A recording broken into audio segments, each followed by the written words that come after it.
So let's bring in Fox News contributor, former Secretary of State Mike Pompeo. Good to see you this morning, sir. Hi, sir. Good morning, Shannon. Good to be with you. All right. I want to play a little bit of what President Biden had to say last night, because he did, as he's been pressured to do, mention Iran. Here's what he said. Iran is supporting Russia in Ukraine, and it's supporting Hamas and other terrorist groups in the region, and will continue to hold them accountable, I might add. So your reaction to that? First of all, he admits they are bad actors. We know what they're funding and fueling there, but says that he will continue to hold them accountable, where a lot of people are skeptical that that's actually been the case. Well, Shannon, his remarks struck the right tone. That is to say that this matters to America is deeply right. What's happening in Europe, a ground war, what's happening in the Middle East, atrocities against the Jewish people there, an effort to wipe them off the very state that is rightfully theirs. That tone part he got right. But sitting behind the resolute desk, you have to be resolute. And he was none of that. He mentioned Iran. You're right. Credit for that. But he has done nothing to hold the Iranian regime accountable. Literally nothing. Indeed, Shannon, he's done just the reverse of that. Iran now has $70 billion. When he took office, they had about $6 billion. It's that money, it's that license, it's that green light that this administration gave to the Iranian regime, to the Islamic Republic of Iran, that puts us in the place that we are. And you know, Shannon, the other thing I didn't hear is we had 30 Americans killed. He roughly passed on that. We have hostages, American hostages held. Indeed, more hostages being held by Iran today of Americans than we had when he gave them $6 billion in ransom just a couple weeks back.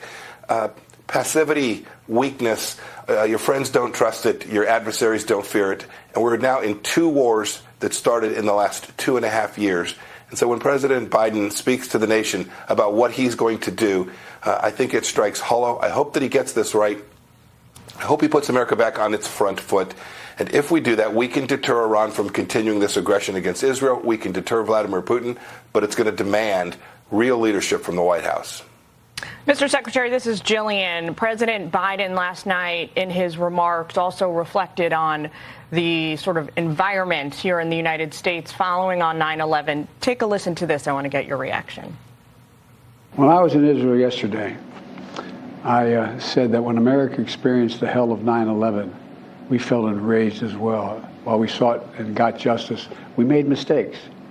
So I cautioned the government of Israel not to be blinded by rage. Mr. Secretary, is Israel the side in this war that needs to be cautioned against rage? Jillian, that line was unbelievable. Frankly, just so you know, I'm still pissed off about 9/11. I'm still angry about what happened to America that day. I've not forgotten that. I've not forgotten what happened a couple years ago when we lost 13 Americans in Afghanistan due to the very same understanding of evil that I think the Biden administration lacks. They don't get that there are bad actors in the world. And when you have a friend in Israel, this is exactly your point. When you have a friend in Israel, we ought not be cautioning them. They're going to be in a long battle not just in Gaza, a long battle all across their country. They're going to be in a battle to save their nation from what the Palestinians want. They want to march to the sea. They want to march to the river from the sea and wipe them out. We should be providing them the tools that they need. We should be full-throated in their support. We should not be telling them what to do. If we get this wrong, this will reflect badly on America for decades, Jillian. And the person that needs to be told not to have rage is the very people who have declared today their second day of rage. And that's the Iranian regime and these Islamist, political Islamists that want to do so much harm, not just in Israel, but all across the world. Well, Mr. Secretary, let me ask you, obviously there are great concerns about humanitarian aid getting to people who actually need it. The White House has talked about this $100 million that they want to pour in through Egypt into Gaza. There are real concerns about whether it gets to the people, whether it ends up in the hands of Hamas. Do you feel that we have the structures in place, the tracking in place, whatever we need to make sure it actually gets to people who desperately need it? Shannon, there are no structures.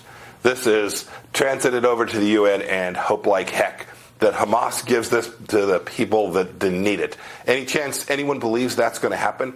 That these folks who raped women, slit throats of babies, is there any chance that those folks are going to take food and fuel that they can use for their military arsenal and give it to people who are suffering? No, there's no chance that that happens. This administration has fundamentally misunderstood the Iranian regime. They have empowered them by giving them money. Now we're going to give them another $100 million in so-called humanitarian assistance. The assistance will neither be humanitarian in nature, and it will actually harm our Israeli friends by giving tools, power, capability to the very people who on October 7th tried to wipe them from the face of the earth. Yesterday, President Biden confirmed that Hamas and the Islamic Jihad launched a rocket out of their own territory that failed. It resulted in an attack. It dropped on a hospital or in the parking lot, Al-Aqsa, resulting in the deaths of more than 100 Palestinians on Tuesday.